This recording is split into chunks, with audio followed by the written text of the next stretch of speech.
Jahrelang waren Banken Credit Suisse an UBS Konkurrenten. Lo awer iwwerhëllt fir 3 Milliarden Schweizer Frank UBS die ferm ugeschloen Credit Suisse, unterstützt vun der Schweizer Nationalbank mat enger riesescher Rettungsaktion e Kredit vun 100 Milliarden Schweizer Frank. Die ganze Situation huet fir weiter Turbulenzen am Finanzsystem gesuercht, an noch was sich Situation loes berouecht, Altzeugen sie noch net aus der Welt.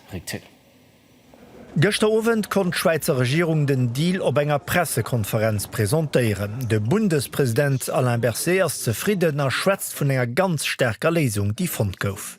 Le Conseil fédéral, dans ces conditions, est convaincu que dans cette situation difficile, la reprise du Crédit Suisse par l'UBS est la meilleure solution pour rétablir la confiance qui a manqué ces derniers temps sur les marchés financiers et pour contrôler au mieux le risque pour notre pays et sa population.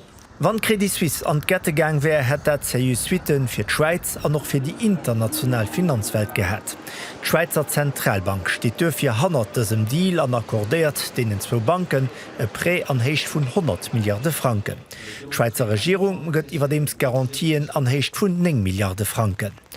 Trotz all dese Garantien sind d'Aktionären vun der Credit Suisse verunsichert. De Kur vun der Bank ass haut nachemol gut 50% gefall. Allgemeng sind d'Investisseuren nervös. Die meescht europäesch Bursen hunn haut mat Verlocht opgemerkse Stund awer Säiernis erkrit. Nervositéit ging awer bleiwen so d'Experten.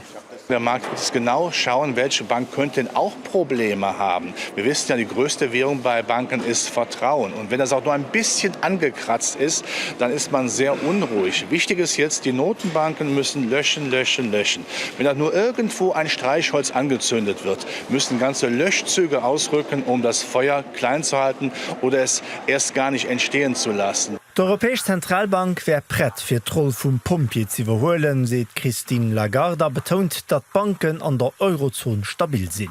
De Bankensektor an der Eurozone ass robust. Banke se liquid an ho genug Kapital.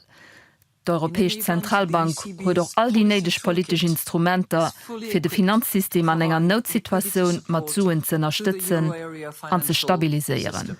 Et gëtt awer och Kritik. Durch Stoppkäfen vu Credit Suisse durch UBS entsteht eng weiter Riesebank. De Problem mat so grosse Banken ass, dat ze op Keefall der verfeit goen. Regierungen hunn da go kein andere Schwa, sie mussssen ersprangen. De Problem hatte mir schon an der Finanzkrise 2007, 2008, a mir hunn haut nach immer gene deselwechte Problem, weil kein Appes an dee lächte 15 Joer do géint ënnerholl huet. Bei der UBS schaffe weltweit rund 27.000 Leiit, Credit Suisse huet rund 50.000 Maderbeter, wat des Fusioun lo fir d'Employé bedeit ass nach unklar.